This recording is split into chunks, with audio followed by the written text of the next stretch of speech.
क्या होता अगर आज भारत के 30 करोड़ लोग जो एमएसएमईज में काम करते हैं बेकार बैठे होते? क्या होता अगर हर साल भारत का पैसा हजारों करोड़ इंपोर्ट बिल्स में बह जाता? क्या होता अगर हमारे युवा स्टार्टअप्स इनोवेशन सोच ही नहीं पाते, हमारे कारीगर दूसरों के ब्रांड्स के लिए काम करते, हमारे यूथ एंटरप्रेन्योर्स नहीं जॉब सीकर्स बनते? क्या होता अगर हमारी रूरल इंडस्ट्रीज कभी उड़ान ही नहीं भर पाती? ये सब होता अगर। Welcome to wow this is amazing, जहां हम बात करते हैं भारत की अमेजिंग स्टोरीज के बारे में।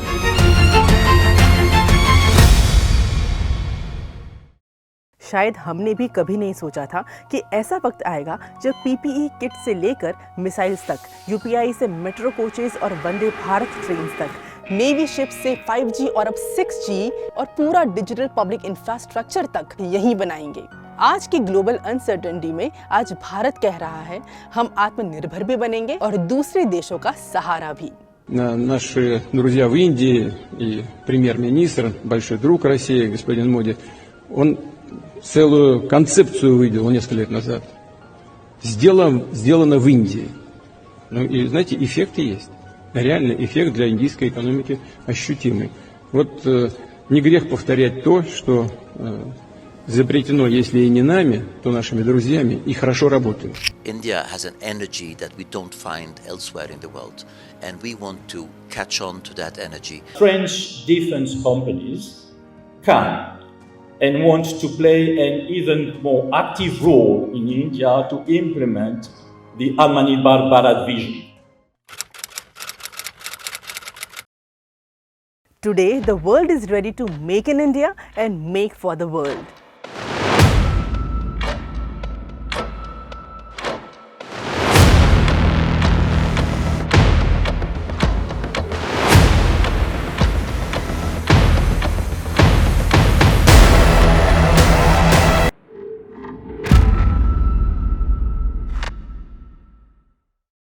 ऐसा क्या हुआ कि दशकों पुरानी कॉलोनियल माइंडसेट सिर्फ 11 सालों में बदल गई?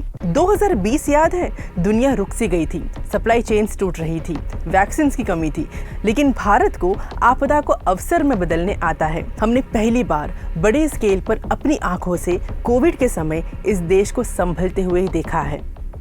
Now, the Director General of the World Health Organization has praised India for its efforts in fighting the deadly coronavirus pandemic. दोस्तों, दिवाली की लाइट्स और पटाखों से लेकर जो ड्रोन्स रिसेंटली ऑपरेशन सिंदूर में उतरे, जो मिसाइल्स तैनात हुई, जो मर्सिडीज जो यही असेंबल होकर बिकती है, ये सब अब मेड इन इंडिया है।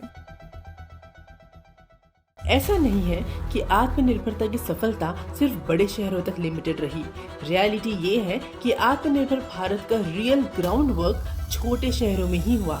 Industrial corridors, textile parks, food processing units, ये सब मेट्रोज में नहीं बल्कि टियर 2, टियर 3 सिटीज में आए। स्वदेशी के जोश ने देश को जोड़ दिया और टियर 2, टियर 3 शहरों ने ऐसी रफ्तार पकड़ी जो पहले कभी नहीं दिखी।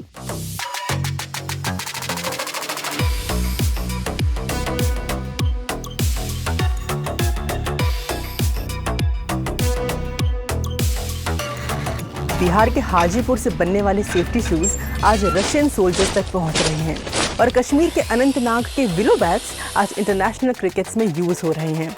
इन्हीं शहरों में रोजगार बन रहा है, स्किल्स बढ़ रही हैं और यही शहर देश की सप्लाई चेन का अहम हिस्सा भी बन रहे हैं। यही नहीं, बड़े प्रोजेक्ट्स के लिए भी ये शहर एक बैकबोन है, चाहे वो INS विक्रांत, वंदे भारत, ब्रह्मोस का मैन्युफैक्चरिंग, सेमीकंडक्टर्स, कार या मोबाइल मैन्युफैक्चरिंग क्यों ना हो। कोयम्बतूर में LCA तेजस के एयरक्राफ्ट पार्ट्स और विंग असेंबलीज तैयार होते हैं। प्रयागराज में तेजस के केबल लूम्स बनते हैं जो पूरे एयरक्राफ्ट की वायरिंग को जोड़ते हैं। लखनऊ में ब्रह्मोस मिसाइल का असेंबली यूनिट चल रहा है, जबकि नागपुर में उसी के लिए हाई इम्पैक्ट एक्सप्लोजिव बनते हैं। रेल और मेट्रो साइड पर सावली जो गुजरात में है, वहाँ मेट्रो बोगीज फैब्रिकेट होते हैं। दुर्गापुर में वंदे भारत की व्हील्स तैयार होते हैं और भिलाई से INS विक्रांत के लिए नेवल ग्रेड स्टील प्लेट्स जाती है।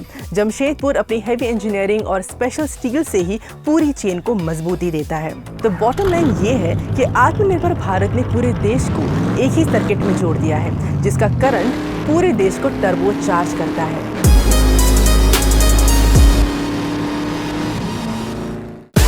Facts you cannot miss.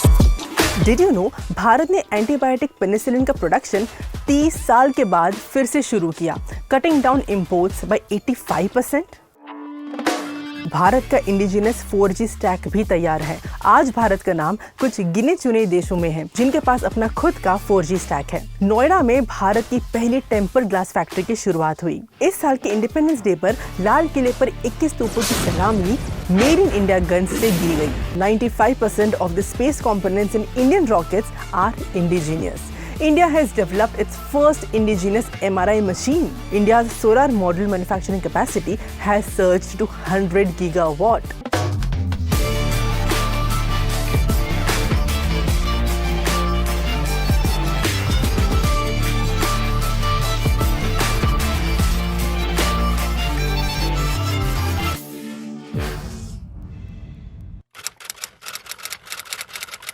कभी लगता था कि हम हमेशा लेट हैं। टेक्नोलॉजी आती थी, हम पीछे भागते थे, फिर इंपोर्ट से काम चलाते थे। मिस्ड द बस वाली बात अभी पुरानी हो चुकी है। आज इंडिया बायर से बिल्डर बन गया है। जो चीज़ें कल तक बाहर से आती थी, वही चीज़ यहीं से बाहर जा रही है। कल तक हेडलाइंस आती थी कि इलेक्ट्रॉनिक्स मैन्युफैक्चरिंग स्लो हो रही है। आज इंडिया दुनिया का second largest mobile manufacturing country है। इलेक्ट्रॉनिक्स एक्सपोर्ट्स 38,000 करोड़ से बढ़कर 3.27 लाख करोड़ पहुंच गया है, यानी कि 8 टाइम्स ग्रोथ। जहां पहले डिफेंस में प्राइवेट सेक्टर का पार्टिसिपेशन बहुत कम था, लेकिन आज डिफेंस प्रोडक्शन इकोसिस्टम में 16,000 से ज्यादा MSMEs, 400 से ज्यादा लाइसेंस्ड कंपनीज एक्टिवली काम कर रहे हैं। नेवी और कोस्ट गार्ड में 97% ऑफ द वॉरशिप्स यही देश में बन रही हैं। हम दशकों से एक छोटा सा रॉ मटेरियल PVC सेल तक नहीं बना पाए, जिसे पॉलीसिलिकॉन भी कहा जाता है, जो सोलर एनर्जी का इंटीग्रल कंपोनेंट है।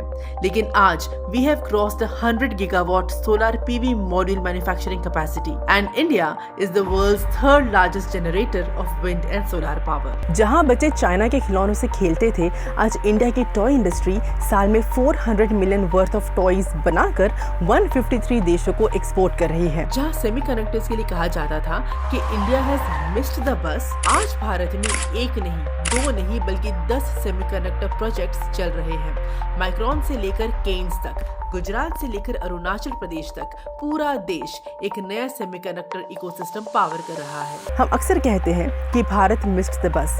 एक्चुअली हम हमेशा पीछे ही रहे, किसी नई टेक्नोलॉजी को चेस करते रहे, पर हमने कभी भी इंडिया में ही बनाने का नहीं सोचा। यही सोचा कि कैसे इंपोर्ट्स कर सके। लेकिन अब कुछ सेक्टर्स ऐसे हैं जहां उल्टी गंगा बह रही है। दशकों तक इंपोर्ट्स करते रहे, लेकिन अब पिछले 6 सालों में हम उन चीजों को एक्सपोर्ट कर रहे हैं। हम पूछते थे भारत कब आगे बढ़ेगा, अब जवाब आंखों के सामने है। ये डेवलपमेंट का दौर है और भारत तीसरी सबसे बड़ी इकोनॉमी बनने की दहलीज पर है।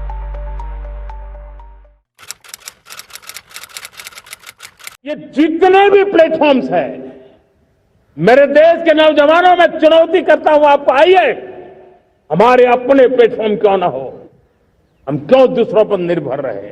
आज भारत के इंडिजिनस टेक जैसे अरटाई, एग्रीस्टैक, eKYC, डिजिलॉकर, जेम जैसे टेक डिजिटल स्पेस में अपनी जगह बना रहे हैं। सारे युवा इंडिजिनस टेक पर काम करना चाहते हैं। कोई हैंडीक्राफ्ट्स को नई डिजाइन और मार्केट देना चाहता है, कोई ड्रोन्स बना रहा है, कोई स्पेस के कंपोनेंट्स, कोई बायोटेक और डीप टेक में रिसर्च कर रहा है।